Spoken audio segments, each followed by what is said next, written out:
Right, hello everyone, welcome back to another video on this channel.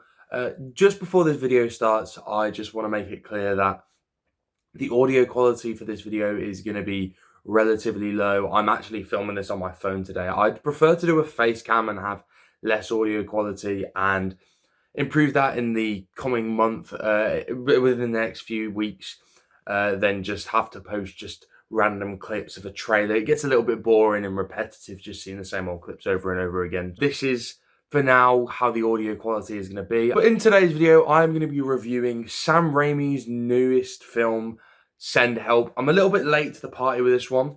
It's been out for like a month or so now, but I've been really looking forward to it. I am a big fan of Sam Raimi, and I'm really excited to get into why this film exactly worked for me personally. So just a little bit about Send Help. It's about these two colleagues who are both played by Rachel McAdams and Dylan O'Brien, who don't exactly get on at work. He is kind of the overleading power to Rachel McAdams' character. They both go to this business journey abroad, and after a plane crash, they both get stranded on this desert island, and kind of the dynamic between the two of them shifts. She very much more has a survival instinct over Dylan O'Brien, and these kind of power plays between the two of them kind of switch back and forth throughout the first half of the film. Because she's such a positive review from me personally, I'm going to jump straight into the negatives, and there really isn't many negatives whatsoever. And this is something that could even be put into the mix, as I know this is kind of part of Sam Raimi's style. So if you're a fan of Sam Raimi's style, it won't matter to you at all. But I'm not going to lie, sometimes the CGI is a little too kind of poorly put together, which I know is something that Sam Raimi weirdly kind of leans into a little bit with films like Drag Me to Hell and even the latest Doctor Strange film. But with Send Help, I remember a certain animal scene that just really did look very iffy. And without getting into any spoilers, some of the predominantly CGI stuff in the end did kind of look goofy at points. However, if you're a fan of Sam Raimi, you kind of expect that from his films. He really leans into that in most of his movies. So, again, that could be put into mix for me, but for me, it is just a negative. I just don't like it. But yeah, and basically moving straight into the positives, this film is genuinely great. It's really, really solid. I'm not going to lie, I haven't got any notes written down for this. I just kind of like doing it off the top, you know, just saying my honest opinions right here and now. But jumping straight to the positives, Rachel McAdams is genuinely fantastic in this film. She does so many different roles. Character keeps you guessing constantly. She's really enjoyable, and I feel like it's a really new thing for her to play. I've never really seen her in this sort of role before. Admittedly, I haven't seen her in a hell of a lot. I'm not completely infatuated with her whole filmography, but I do really like her in everything I've seen.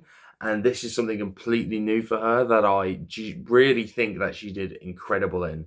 And I think she really lends herself to Sam Raimi's style as well. And across from Rachel McAdams, there's a incredible dynamic between her and Dylan O'Brien the whole time. They're both really good. I've not actually ever seen Dylan O'Brien in anything, I don't think. I know he's in the Maze Runner films, but I've never actually seen them. I know it's very bad, but I've just never really, got me interested. But they're both fantastic. They've got a really good dynamic between each other. When they need to get into a confrontation with each other, it's really good. It's really enjoyable to watch. There's some really nice moments between them and some hilarious moments as well.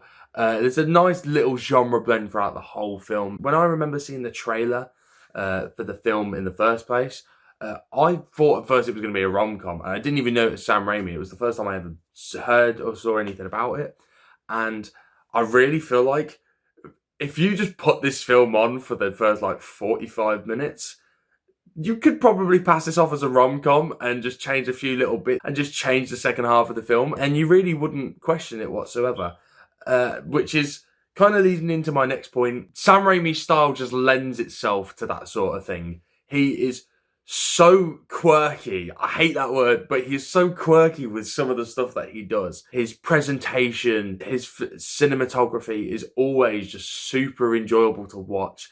There's little bits like the sniffing of a nose and winking and like a ring sound coming out. It really is just something that you don't see in a hell of a lot of films nowadays. They're usually quite cut copy with its style, but Sam Raimi is always really evident with that it's a Sam Raimi film.